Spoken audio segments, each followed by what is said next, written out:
I joined the fire department in 1956, and I was active until probably 2001 or 2002. And then due to illness of my wife, we had to move to Cheshire. If I counted the years until now, I probably got 61 years in. And we lived here in New Milford for 50 years, raised my children here. And I don't get over here very often anymore, but I try to.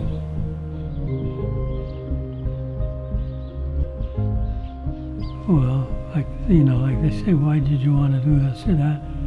I wanted to help out and do what I could for the town.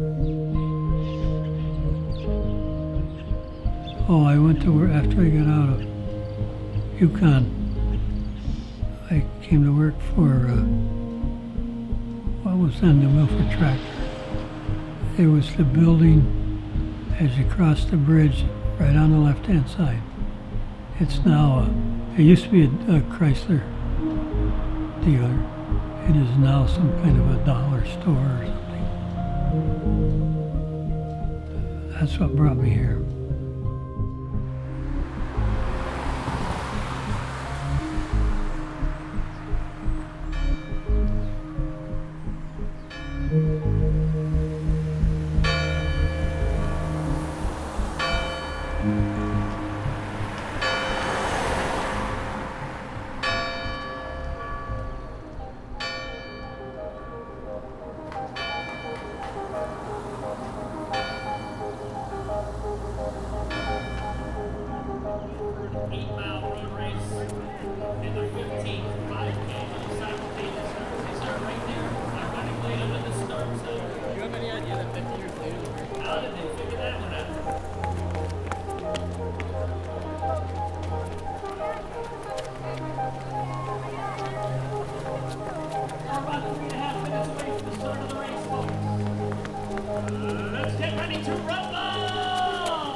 You know, it's actually funny because I'm actually from Sherman, Connecticut, but I went to high school at New Milford, and I just met my best friends ever here. Here we play this great game called volleyball tennis that we just made up, and it's just so much fun because we just spend hours and hours here. I think the other day we were here from 5 o'clock to 12:30 at night just playing this game nonstop. And we can go to the theater, we can go up and down Bank Street, and it's just an amazing town where the possibilities are limitless.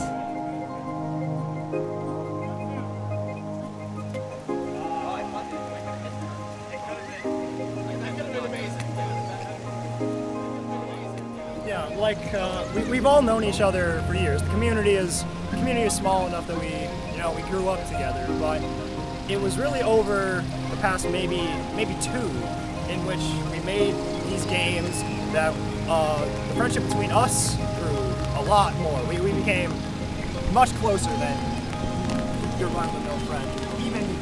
Even others that we've just brought in for maybe a game or two, or we've gotten to spend time with in this way that really allowed us to form a stronger bond.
So I grew up on the water, I grew up swimming, and whether it be in the sound or in pools, that was a big part of my early childhood. My best memories when I was about 15, I was I was a pretty serious swimmer up to that point, and my coach was the head kind of aquatic director at one of the clubs down there, the New York Athletic Club. And he hired me as a way to kind of keep me into swimming so that I would go to practice and then I would go to work as a lifeguard. The swimming kind of fell by the wayside, but the lifeguarding was probably one of the best experiences that I've had. I met some of my best friends that I still have today. I spent great summers kind of swimming and eating and being with people, but also being responsible and being responsible for the pools and everything else. So those were great memories. That period in your early 20s where you don't really feel like you've got a home, you're bouncing around, and home becomes something that you make for yourself. It's not a matter of necessarily where you grew up or where you are at that moment. It's kind of a journey, I would say.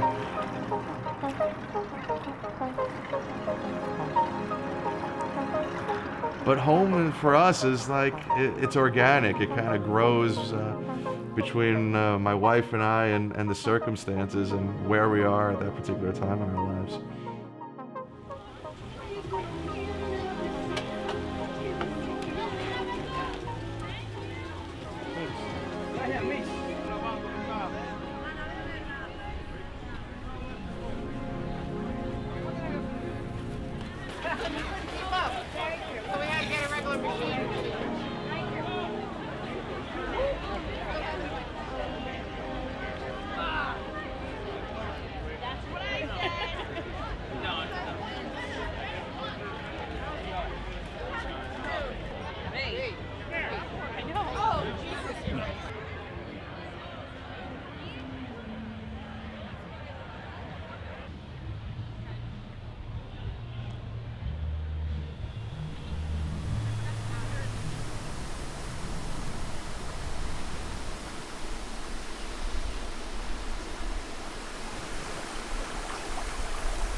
I'm a volunteer at the McCarthy Observatory, which is on the high school grounds behind the New Milford High School.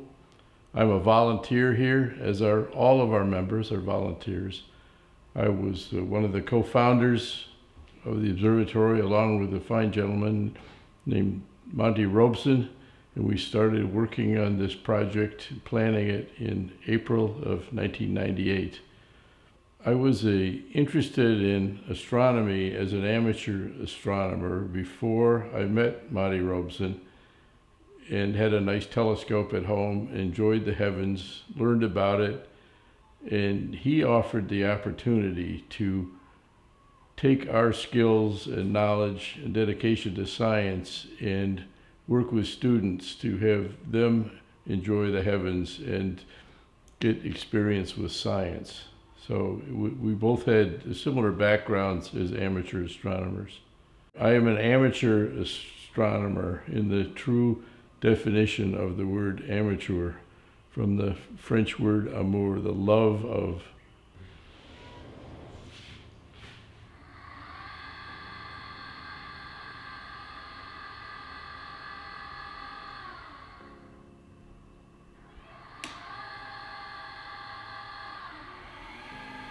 As I grew up in Michigan, I had no access to any telescopes. It was not a hobby that anybody I knew was interested in. So I had an astronomy course my freshman year in college, but I had never really looked through a telescope until a couple years before we started this project. So what I did was study through a large number of books and using computer simulators of the sky, planisphere simulators, and that's how I learned. But I had never looked through a telescope. So it is a working observatory. It's science-grade equipment, and we do research. And we have discovered 4 asteroids. But the sundial is an enormous adjustable sundial, and it took us 2 years to design it. It is a very complicated structure, and it has the centerpiece of it in the gnomon is a true dimensioned bronze replica of Galileo's first telescope pointing at Polaris. And it is a centerpiece, kind of the iconic emblem of the observatory. And student groups come and sit around it, and I teach them how to tell time. We all do, teach them how to tell time from the sun and tell about the relationship between astronomy and time and how our timekeeping evolved from the sun. So it's a great place to educate people.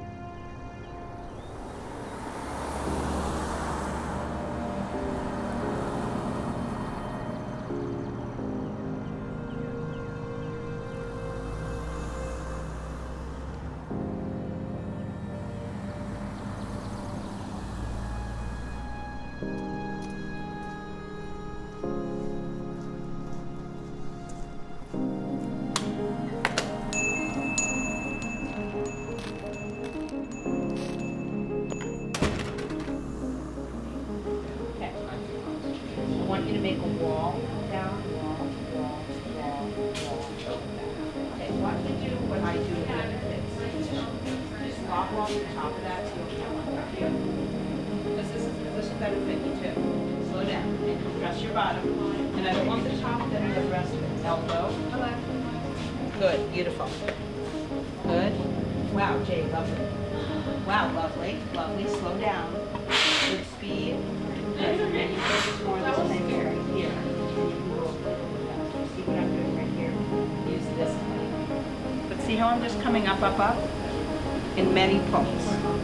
Okay? Okay. Go back to your seats.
It's teeming with amazing things to see and do and experience and people and so many people that I've met since I've been here, and I'm very, very fortunate enough to call friends, and many of them work here in the Village Centre for the Arts here. So yeah, I was born and brought up on a dairy farm, as I say, and happy days. My grandfather and grandmother lived on there. Do you want the front door shut? No, I think they're good. Okay. Make sure we're all in the same ballpark and make sure we're all doing what we should be doing. So I was born and brought up on a dairy farm in the northwest of England, as I said.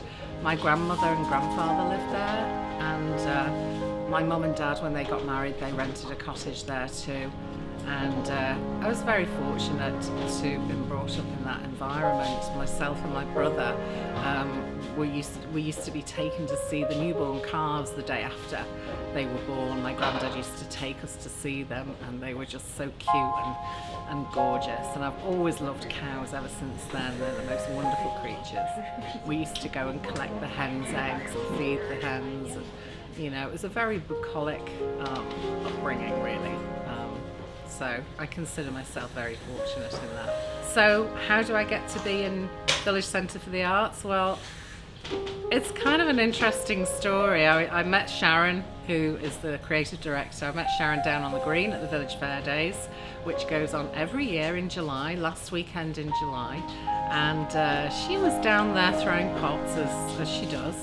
And we just got talking and one thing and another, and then it became my daughter's 11th birthday, and it was, what do we do?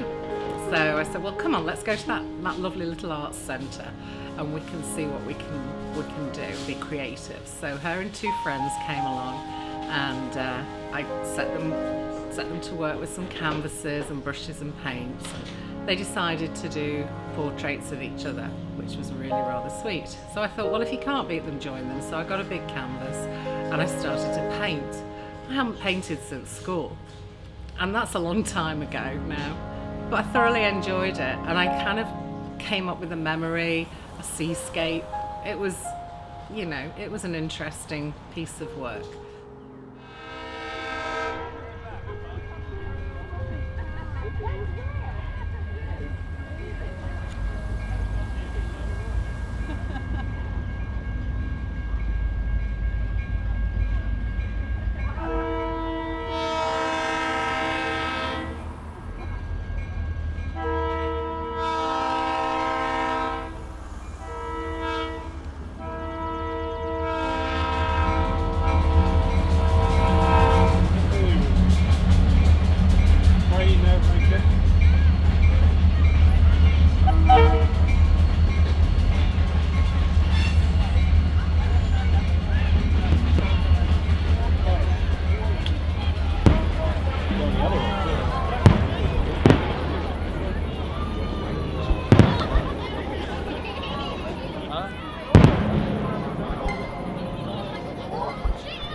One of the most rewarding things we do is have somebody who's never looked through a telescope, and at any age, from age 5 to age 85, and look and see something like Saturn or Jupiter or a close-up part of the moon and go, whoa!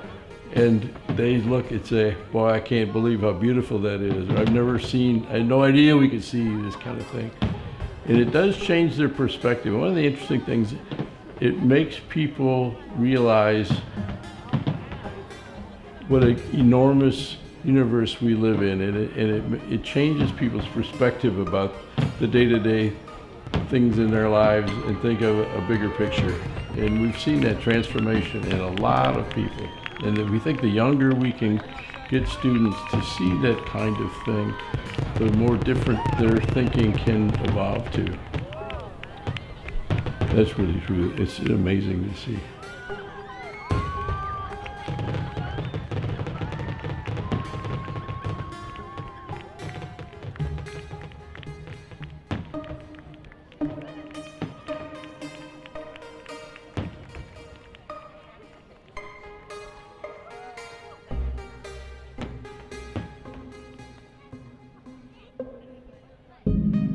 Bye.